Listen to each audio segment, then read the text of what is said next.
Good morning. Welcome to the webinar, Business Visas. This is Roger Royse. I'm the founder of the Royse Law Firm, a business tax and corporate law firm with offices in Northern and Southern California. I'm speaking to you here today from our offices in Palo Alto, and today we have with us Rajat Kuver, who has 20 years of experience as an immigration attorney. He received his law degree from Wayne State University Law School in Michigan. He also has a master's degree in international business law from Central European University in Budapest, Hungary. Mr. Kuver has practiced law since 1993. He also taught international business law at Golden Gate University in San Francisco from 2003 to 2011.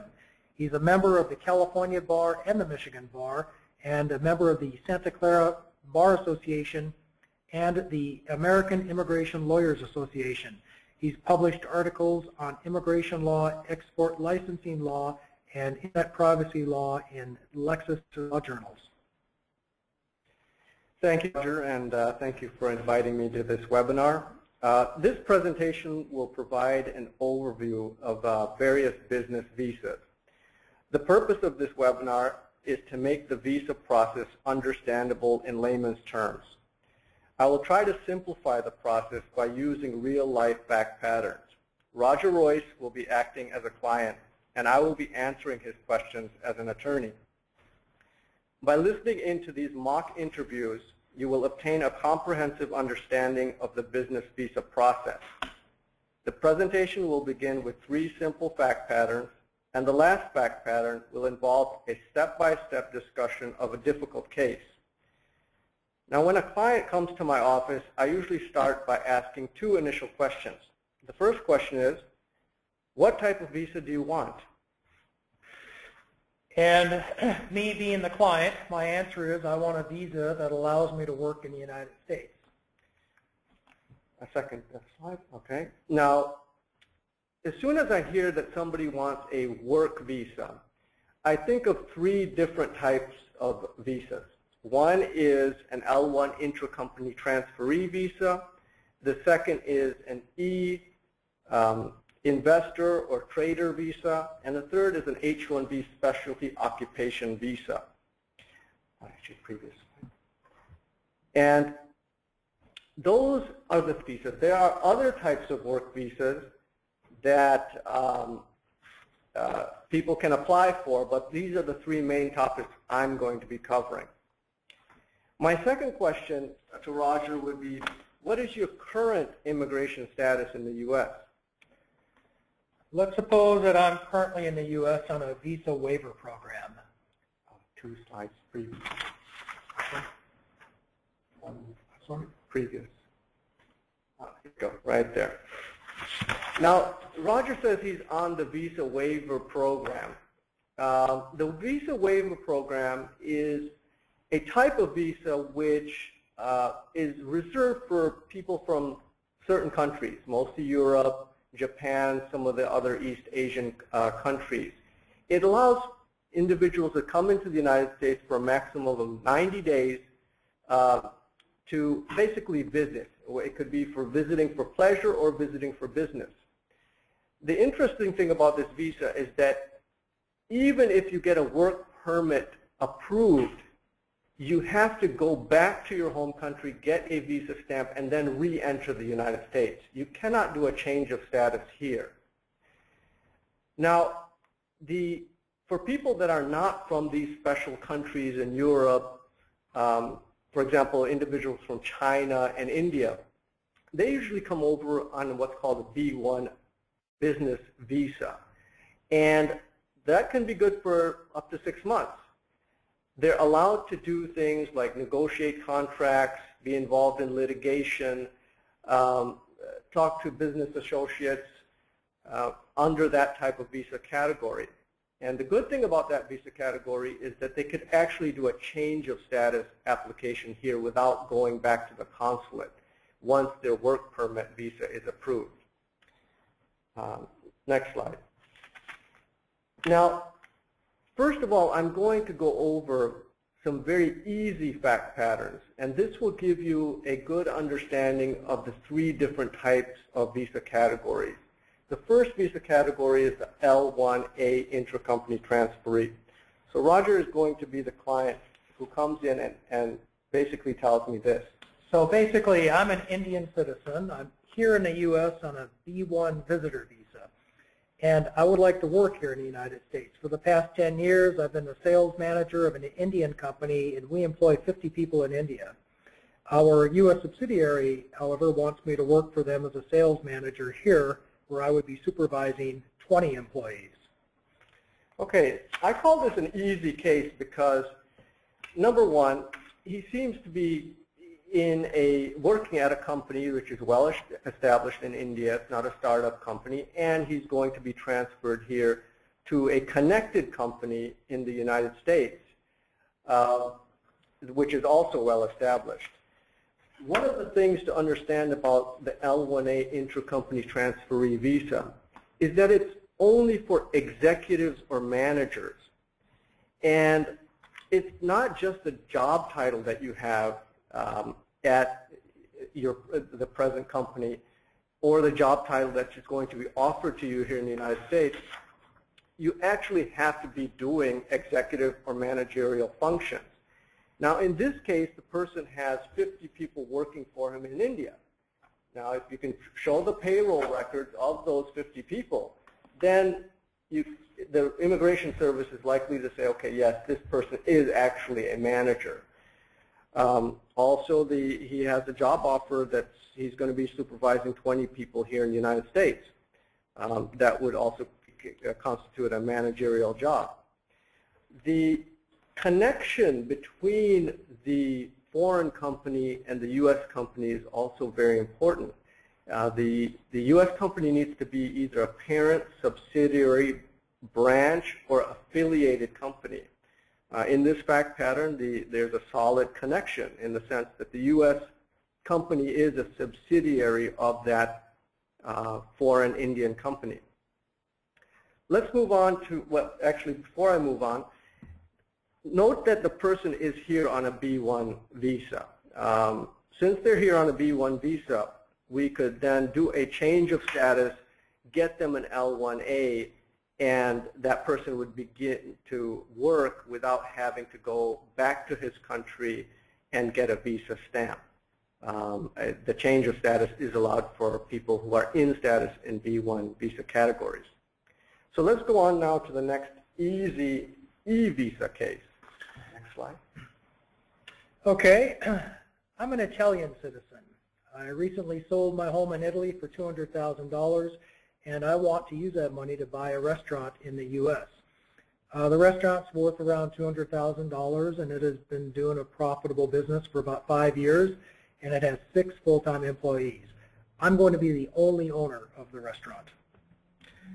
Okay, now I call this an easy e-visa case because, number one, an e-visa requires that there be a treaty between the United States and the country from which this person is a national of. Okay, so in order to find that out, I would go to the U.S. State Department website, check under their treaty, their e-visa treaty list, and I would see that Italy is in that list.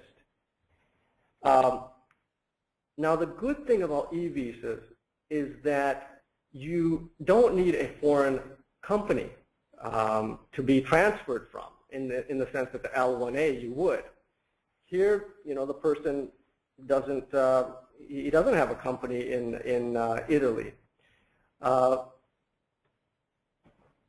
but he is investing a certain amount of money in the United States.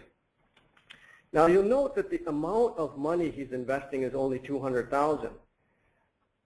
Now, don't confuse this type of visa with the investor visa for a green card. Those are the visas where you have to invest at least $1 million. It's a really high amount, okay? But that's for your green card. This type of visa is just a temporary visa. It allows for 2 years of working here in the United States, and you can keep on extending it every 2 years. because it's a temporary visa, it doesn't require a huge sum of money for investment. Well, the question is, well, how much money do you have to invest? It all depends on the type of business. Here, the person wants to buy an Italian restaurant. Well, depending on the location, probably an Italian restaurant could be worth $200,000, and he's buying it for $200,000. So it depends on the type of business. The other thing that makes this fact pattern easy is that the person is going to buy an existing business which has a strong track record. It's been doing business for 5 years. It has 6 full-time employees. The Immigration Service wants to know that a business is going to have some viability in the future. Since this business has had a strong track record, it will tend to show that there is going to be future viability. The last issue that makes this e-visa easy is that the source of the income. The Immigration Service is wary of where the money is coming from regarding investments. They want to make sure that this money is not laundered or there's illegal activity behind this money. So in this case, you have a person who sold his house and got a profit of $200,000. So he would have to show that the purchase and sale agreement for his house and the bank statement showing that a trail as to where this money came from the purchase of the house. So that's an easy e-visa case, e-investor visa. Let's move on to the last visa category in the easy category, an easy H-1B visa case. Roger? So in this case, I'm a software engineer from China. I'm here in the U.S. currently in H-1B status, and I work for a U.S. company. I want to change employers. I've got a 4-year bachelor's degree in computer science and a full-time job offer from a large tech company here in the U.S. to work as a systems analyst. They're willing to pay me a salary of $100,000 per year. Okay, this is an easy H-1B case in the sense that the person has a 4-year bachelor's degree. And H-1B is only for jobs which the Immigration Service calls specialty occupations. Specialty occupations are those jobs which require, at a minimum, a bachelor's degree. Now, how the Immigration Service actually uses many sources to determine whether a job requires a bachelor's degree or not. One of those sources is called the Occupational Outlook Handbook. And when you study this handbook, you'll see that a lot of jobs which are math and science and engineering related are considered as requiring at least a bachelor's. Other types of jobs in the business sector, for example, sales and marketing, those a lot of times do not require a bachelor's degree, at least from the Immigration Service's perspective. Now, in this case, this person has a 4-year bachelor's degree in computer science. Now, that's a math and science related job or a degree, and he's being offered a job as a systems analyst, which is also math and science related. He's being offered this job by a large tech company. That will go a long ways to getting an H-1B approved because the Immigration Service will not have to worry about whether this is a real or bona fide company here in the United States sponsoring this worker. The last issue is this issue about the salary. In order to get an H-1B approved, the employer needs to show that they're going to be paying either the prevailing wage or the actual wage to this employee. The actual wage is the wage that they would pay to similarly situated employees at their company and at the same location. The prevailing wage is the wage that the government says, well, for this type of job, you need to pay this type of wage. Here in the Bay Area, probably for a systems analyst, the prevailing wage would be around $70,000 per year, you know, give or take.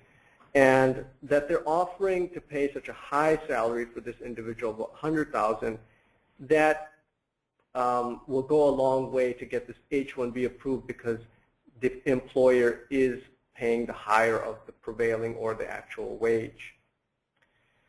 Now, that should give you an idea just as to, you know, how we're looking at the different visa categories. The L1A is, again, for intra-company transferee, a foreign national working at a foreign company being transferred over to a U.S. branch or subsidiary or parent company here.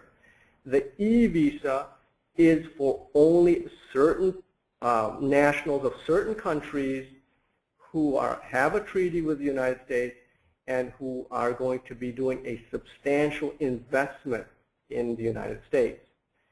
And the H-1B is for individuals who have at least a bachelor's degree, probably in math, science, or engineering, and who are being offered a job here in the United States by a U.S. company in the math, science, or engineering field.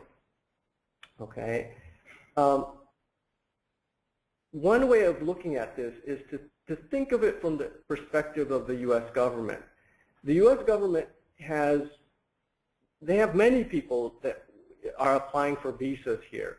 So they're trying to pick and choose those people who have something to offer the United States. Either they're highly skilled, highly educated, or they're going to be investing money here and creating jobs here. Okay? So that's where they're, you know, the broad category where they're coming from. Now let's get into a step-by-step discussion of the next slide, of a difficult case. Now when I say a difficult case, that usually means somebody who wants to get a work visa here, who doesn't have a history of sustained success in a foreign country. They don't really want to make a large investment into the United States right away. They might not have a job offer in the United States, or if they do have a job offer in the United States, it might not be in a math or science engineering field. They might want to be trying to sponsor themselves for a work permit. And also, if they're opening up a brand new office in the United States, and with the hopes of having that office sponsor them for a work visa. When I speak about a brand new office, that means an office which has been doing business for less than 1 year. So let's go through the difficult case. The first question I would ask in the difficult case context would be, Roger, what type of work do you do in your home country? I'm the owner of a small technology company in Spain. Okay, now this opens the door actually to two different types of visas. He says he owns a small tech company. That might be a avenue to get an L1A visa if he's willing to then maybe open up a branch or a subsidiary here in the United States. And there's an E-visa possibility because this person is a national of Spain. Again, I would look to see whether there's a treaty between the United States and Spain, and actually there is, and therefore a treaty investor or trader visa might be an option. The next question I would ask, are you the sole owner of that company? No, I own it with two other people. Okay, this is the first, next slide. This is the first complication in this situation, is that in order to get an L1A visa, you need to show that there is a connection between the foreign company and the U.S. company. So in answering the question, he's said that he's not the sole owner of the foreign company. That means if he wants to get an L1 intracompany transferee visa, the same owners of the foreign company would have to be the owners of the U.S. company. Otherwise, there wouldn't be that connection. My next question would be, how long have you owned that company? 2 years. Okay, so he's owned the company for 2 years, which is good, because in order to get an L1A visa, he needs to show that he's been an executive or manager of that foreign company for at least 1 continuous year within the past 3 years. Since he's owned the company for 2 years, he can meet that requirement. My next question would be, how many employees does your foreign company have? 2. Okay, it would be probably a big problem, because the Immigration Service will only give an L1A visa to an individual who is an executive or manager of that foreign company. So just the fact of him calling himself an executive or manager doesn't prove that he's an executive or manager.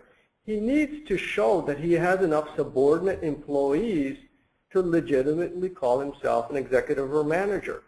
Otherwise, the Immigration Service is going to come back and say, listen, we see that you're calling yourself an executive or a manager, but you have so few employees that are working for you that you really necessarily must be getting involved in the day-to-day activities of that company. That means you must be getting involved in the administration of that company, maybe signing off on purchase deals, organizing invoices, the things that an administrator would do at the company. And since you don't have enough employees, you are mixing your executive or managerial duties with the day-to-day duties of a subordinate employee. So my first advice to this client would be, well, he needs to actually try to get more employees at his foreign company, because that's going to be a big issue. My next question would be, now do you want to start a subsidiary in the U.S.? No, I want to start my own company here in the U.S. Okay. Now that's another, that could be another problem, because he would need to show, well actually let me back up here.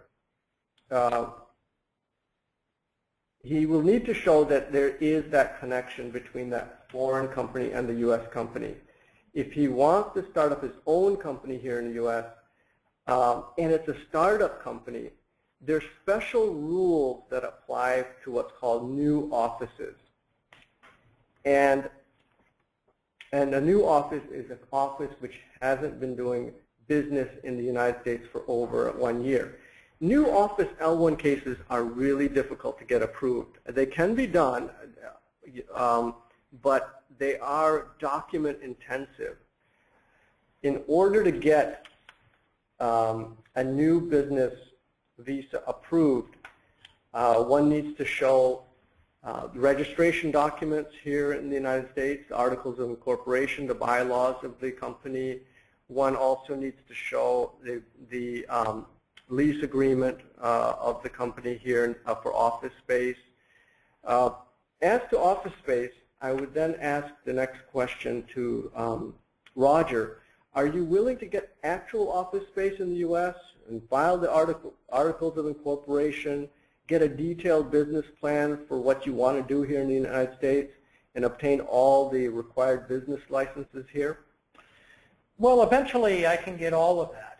But here in the beginning, I plan on just getting a virtual office rather than spending a lot of money on a real office space. Okay. Now, situations like this, take a step back and and think of it from the perspective of the immigration officer. Okay, the officer one of the officer's jobs is to determine whether people are trying to get around the visa system and get work permits for themselves, even though they don't have legitimate businesses here in the United States. Unfortunately, there is a lot of fraud in the immigration context. And so knowing that, you need to convince the Immigration Service that what you are trying to achieve here in the United States is a bona fide and a real business. The way that you can do that is to actually have a real office, not a virtual office. They'll want to see the photographs of the office, both inside and outside of the office. They'll want to see a projected income statement over the next 5 years of what you plan on earning here in the United States. If there are signed contracts with customers, they'll want to see those. They'll want to see corporate bank account statements. They'll want to also see a proposed employee organizational chart to show how many people you're planning on hiring.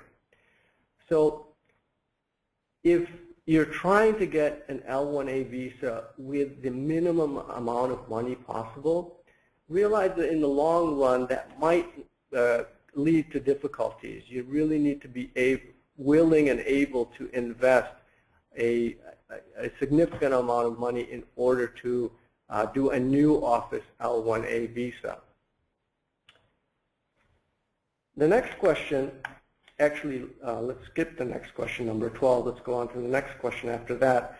Are you willing to hire at least 5 full-time employees during your first year? 5, no, that would be too expensive. And this is something that any L1A, prospective L1A visa applicant should know, okay? When there's a new office here in the United States, the Immigration Service will give only a 1-year L1A visa first, okay? If your business here in the United States has been running for over 1 year, then they will give you a 3-year L1A visa to come over here and work. But if it's under 1 year, you only get a 1-year visa. During that 1 year, it's sort of like a probationary visa. During that 1 year, you need to hire a number of employees. And the reason why you need to hire those employees is because when you're going to do your extension, after that 1 year, you're going to submit an extension saying, okay, I want another 3 years on my L1A. At that time, Immigration Service is going to say, well, prove to us that you're a manager executive. There comes that issue again. And the only way to prove that is to show that you have enough subordinate employees working for you who are doing the day-to-day work at the company. Again, if you have only 2 or 3 people working at your company, the Immigration Service is likely to say, well, you know what, you are not a manager executive because you don't have enough people working for you. It's hard to say actually how many people you need to hire during that first year, but I would say probably at a minimum 5 full-time employees. So if you're interested in doing an L1A, be aware that sometimes it's relatively easy to get that first year in L1A status, but you have to think about the long run, because you don't want to come here and you know, you'll be all happy that you got your first year and you're running your business, and then when you do your extension application, all of a sudden that gets denied. So you want to look at it clearly and understand that during that first year you should hire or be willing to hire at least 5 full-time people. So let me summarize the L1A process. An L1A, in order to get an L1A, you have to file a petition with the immigration office here in the United States. They can take between 15 days to about 3 months to either deny or approve that L1A petition. If you're already here in the United States on a visa, then you can do a change of status. Unless it's, the visa waiver program, then you'd have to go back. But if you're here on a visitor visa, you do an L1A petition, and if they give you the change of status approval, then you can go ahead and start working. If you're overseas and your U.S. company sponsors you for an L1A, again, the petition has to be filed here in the United States. Within 15 days to 3 months, they will approve it. Then that approval notice is sent to the U.S. consulate in your home country, and the U.S. consulate will call you in for an interview and then give you an L1A stamp that allows you to enter the United States. So this individual so far, his L1A case it's doable, but he needs to be willing to, I would say, invest more money in the United States. So I'm going to continue questioning him, but my idea is going now to the E-visa category, and I'm going to leave the L1A visa category behind for a while. So my next question to Roger would be, which country are you a citizen of? Spain, ¿cómo está? All right. Well, luckily for him, Spain is a country on the treaty list. And so an E-visa he could be eligible for E-visa. There's two different types of E-visas. One is called an E1 treaty trader visa, and that's for individuals who have companies here in the United States that will be doing substantial trade between the U.S. and their country of nationality. The second visa is the E2 investor visa. That's where the person is going to be doing a substantial investment, not substantial trade, but substantial investment into the United States. So my next question would be, will your U.S. company be doing substantial trade between the U.S. and Spain? No, most of our income will be made within the United States, so we're not going to be doing business with Spain. Okay, so he's not going to be doing substantial trade between the U.S. and Spain.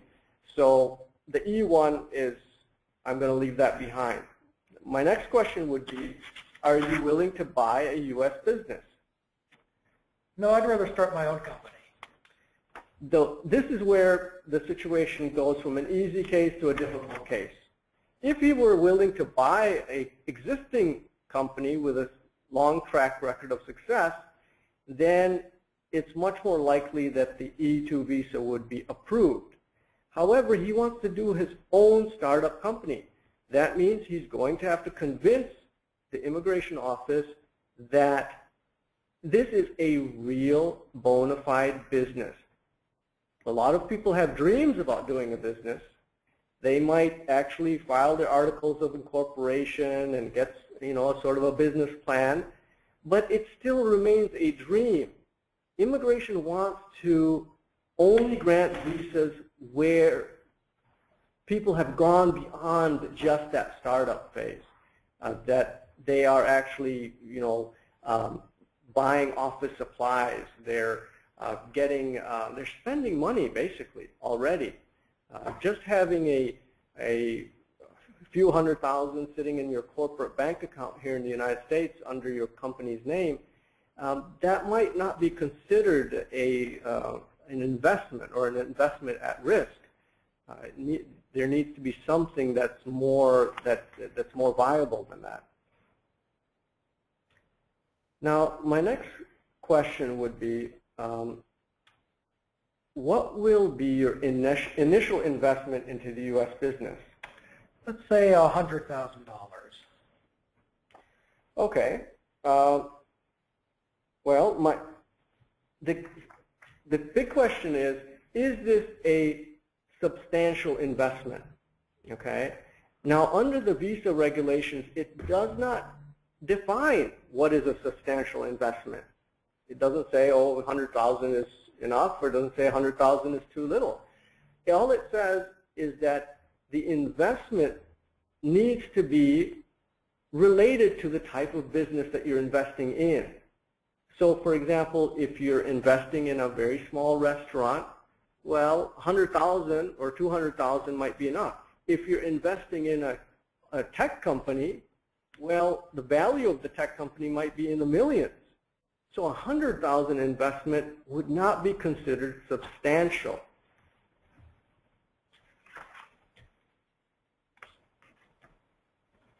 Let me just make sure. So, and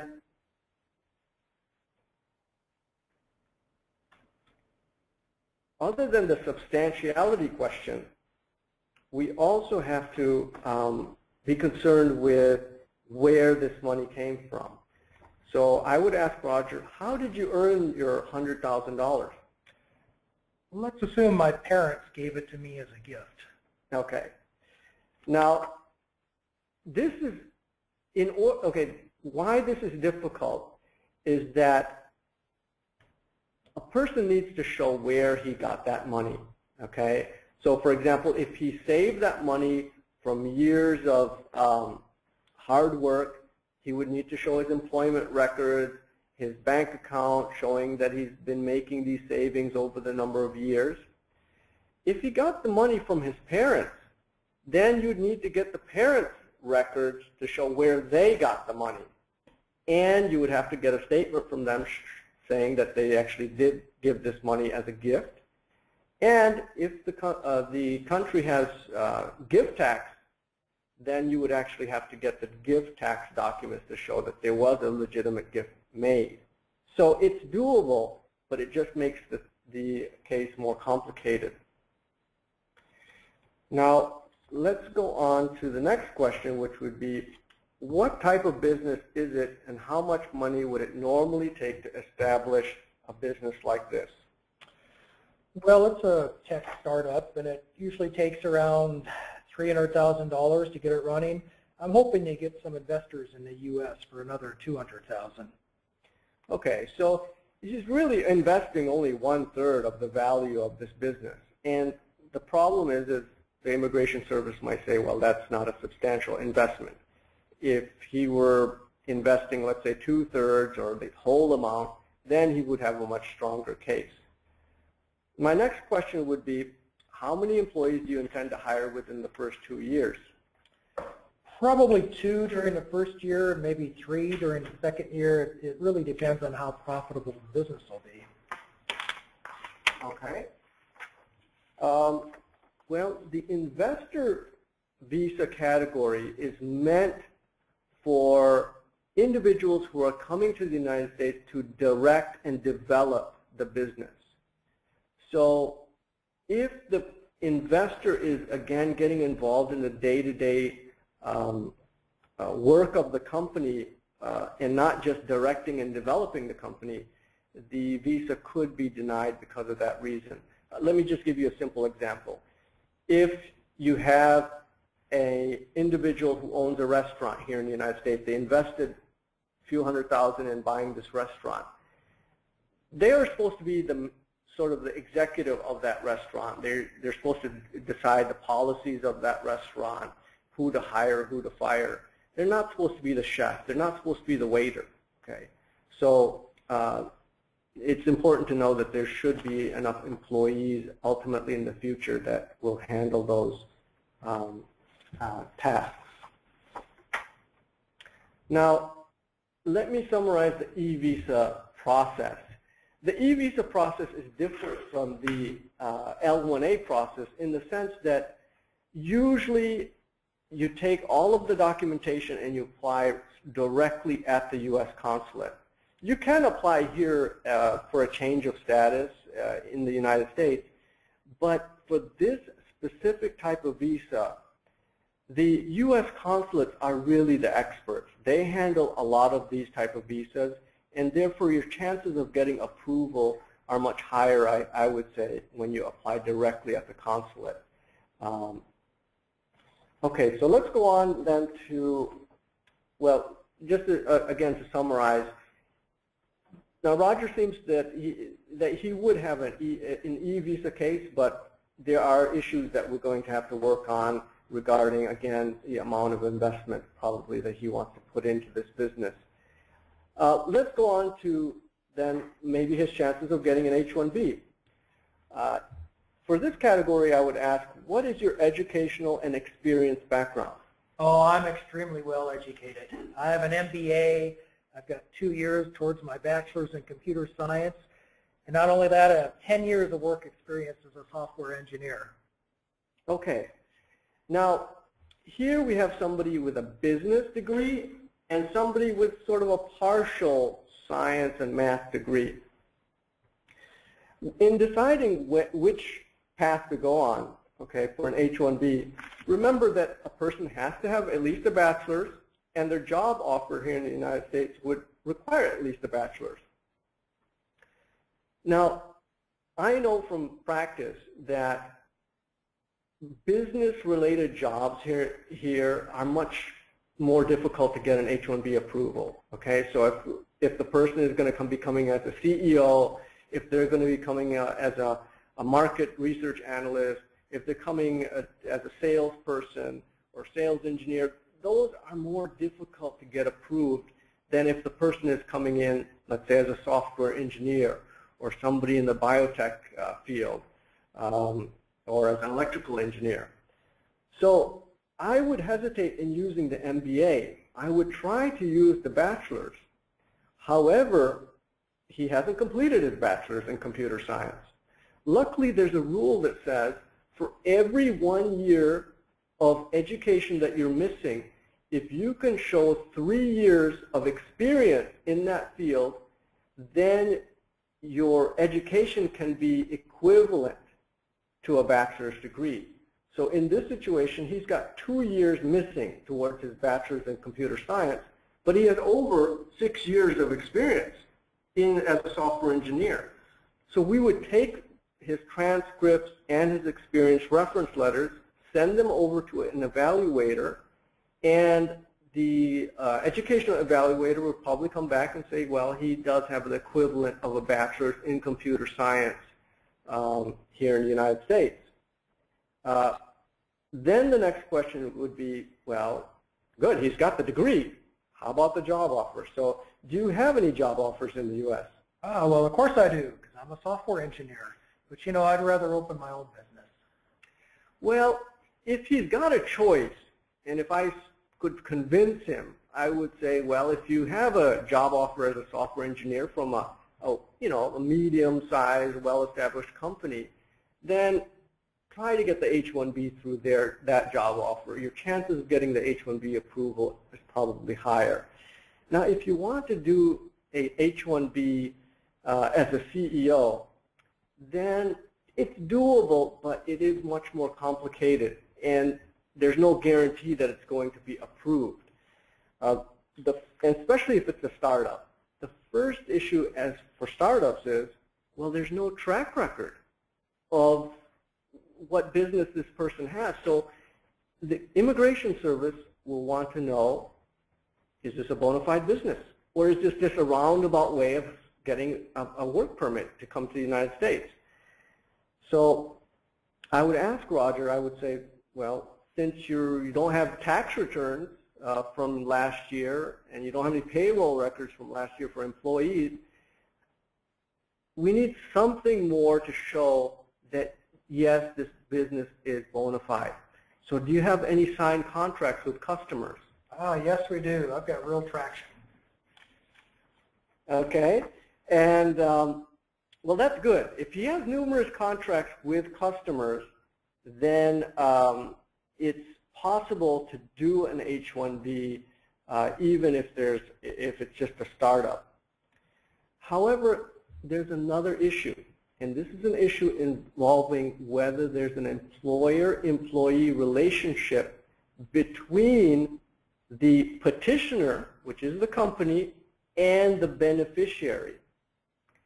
Now, in order to deal with this issue, I would ask Roger, are you willing to share ownership of your U.S. company? Yes. Okay. And let me just make sure we're on the right slide here.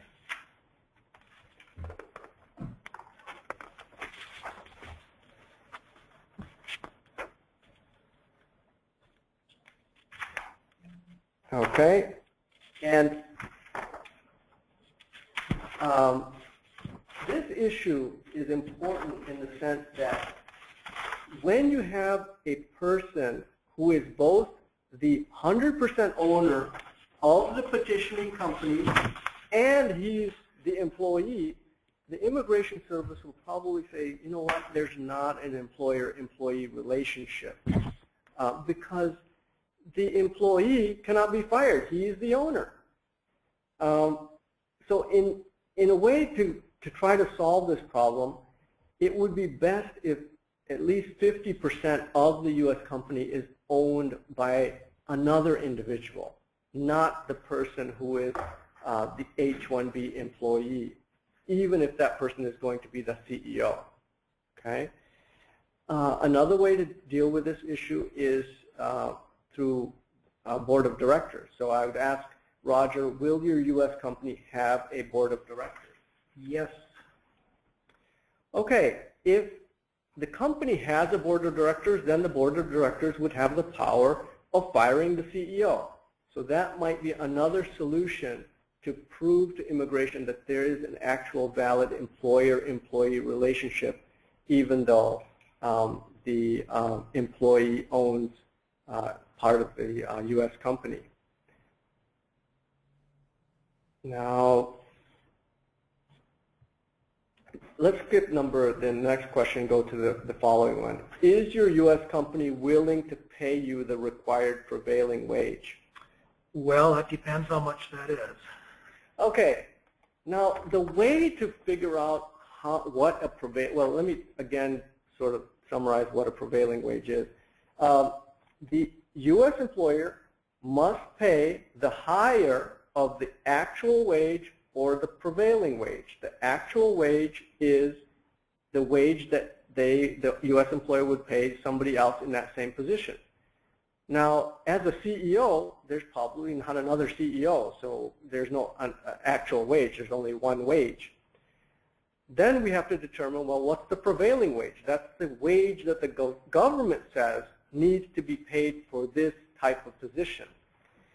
Now, as an attorney, how I figure out what the prevailing wage is I go online, I look on what's called the online wage library.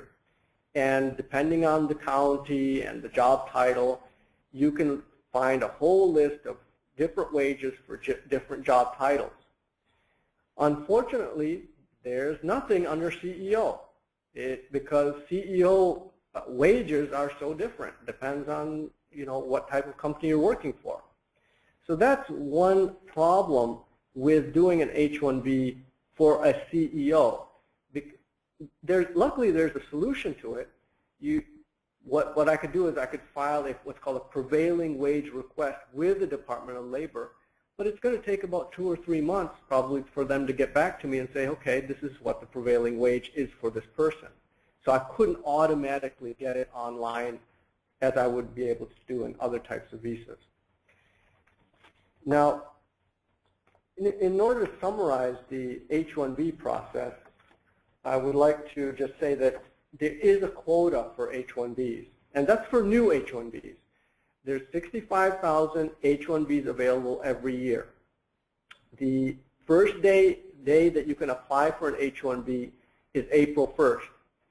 If you get your H-1B approved, the first day that you can actually start working on H-1B status is October 1st. That's the start of what's called a government year. Now, that only applies for new H-1Bs. If a person already has an H-1B, let's say from another company and wants to change jobs, they're not subject to that quota. So I think at this point we can, what do you think, Roger? Should I talk about green cards? Or Before we do that, I'd like to remind the audience a couple of things. Number one, if you have questions, there's a dialog box in the corner of your screen, the upper left-hand corner, where you can type your questions, and hopefully we can get to it. If not, you can email Rajat directly at the email address that's on the slides. Secondly, keep in mind this webinar is being recorded and will be posted on the Royse University site as well as Royse Law YouTube site, as well as a downloadable podcast on iTunes. In addition, you should be able to find the slides on Royse University and on SlideShare. Now, with that, while we wait for questions, Rajat, maybe you could talk a little bit about the green card process, because I know a lot of people have lots of questions about that. Okay. All right, so let me give you a summary of the green card process through employment. Getting a green card takes 3 steps for most people. The first step is called a perm labor certification. The second step is called an I-140 immigrant visa petition. And the third step is called an I-485 adjustment of status application. The first step is the step where the Department of Labor needs to be sure that there aren't available, willing American workers who can fill this job. So in order to go through the first step, the employer needs to advertise for this job offer. And they need to put in newspaper ads, some website ads, maybe some internal employee referral programs, also an ad in the government jobs bank. And if there are no available, willing U.S. workers who are qualified for the job, then the labor certification application can be filed. Now, the labor certification, what's called advertising or recruitment process, it usually takes about 2 months. So once the 2-month recruitment process is over, then the perm labor certification is filed online with the U.S. Department of Labor. It can take them anywhere from 3 to 12 months to process that type of application. If the application is approved, then you can go on to an I-140 immigrant visa petition. Now, the I-140, luckily, is relatively fast and simple. The I-140 petition goes to the Immigration Department, not to the Department of Labor. The Immigration Department wants to make sure that the U.S. company has the financial ability to pay this green card applicant's wage, okay?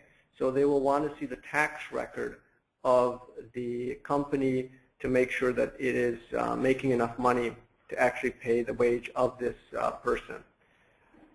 Now, the I-140, under what's called premium processing, that could take as short as 15 days to get that approved. The next step is the I-485 adjustment of status application.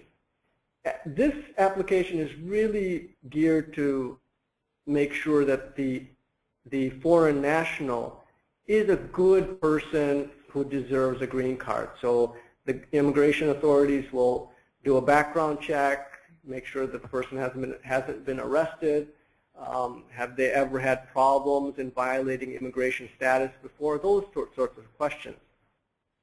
And the I-485 adjustment application is where dependents, you know, a spouse or children, will each have their separate adjustment application, but they will base it upon the approval of the single I-140 petition for the worker. Now, the important thing to know about the I-485 stage is that a person can only go into that last stage if their priority date is current. A priority date is sort of like your ticket in a line, okay? And you get your ticket in the line when you originally filed your perm labor certification, that first step. And if you are from India or China, unfortunately there are huge backlogs for priority dates.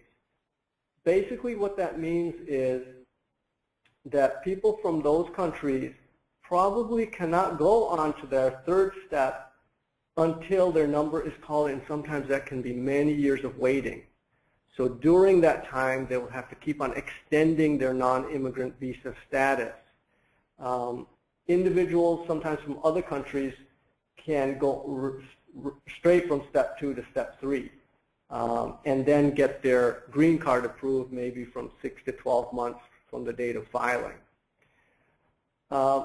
As to waiting times, also what a big difference is between what's called employment-based second preference and employment-based third preference.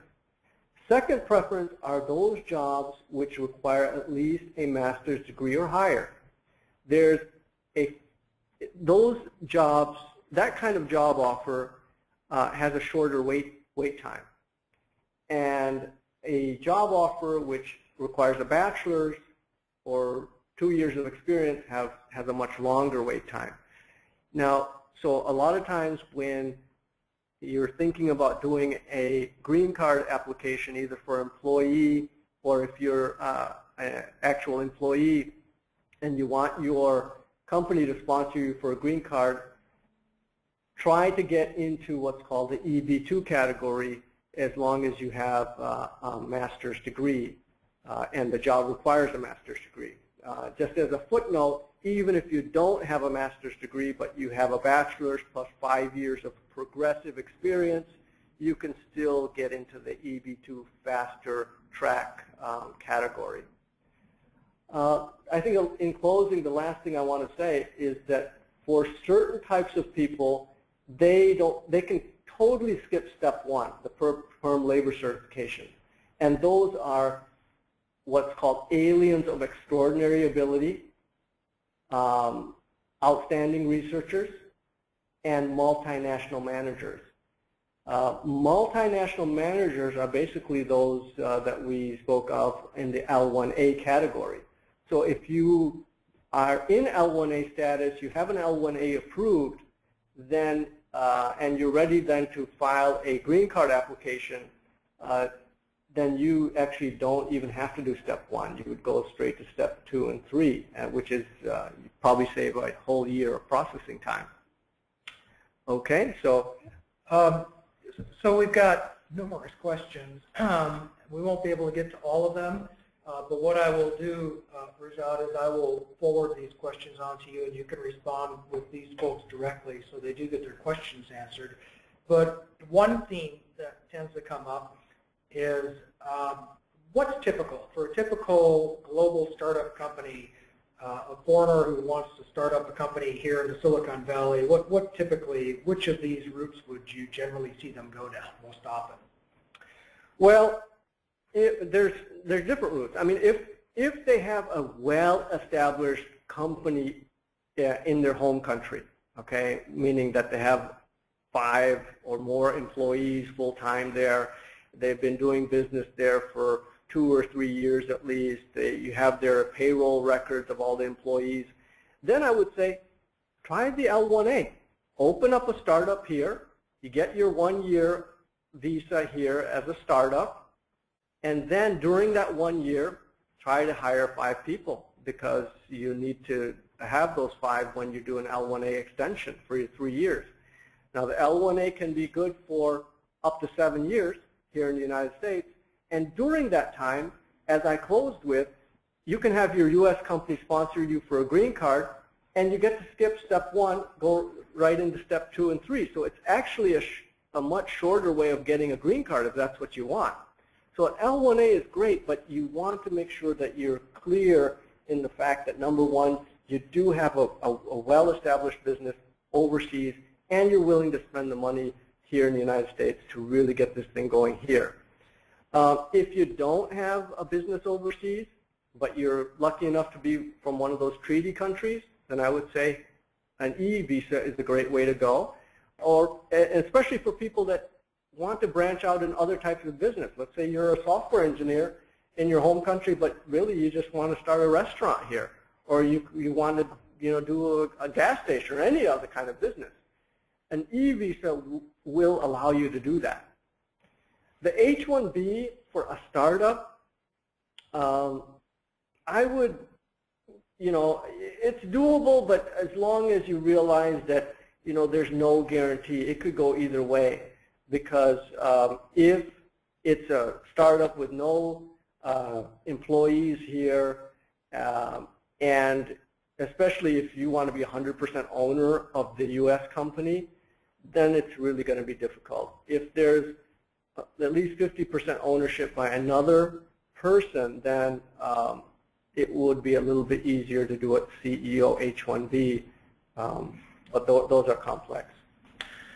Okay, thank you. Unfortunately, we're out of time. For those of you who have questions, Rajat I'll forward those to Rajat, and he'll follow up directly.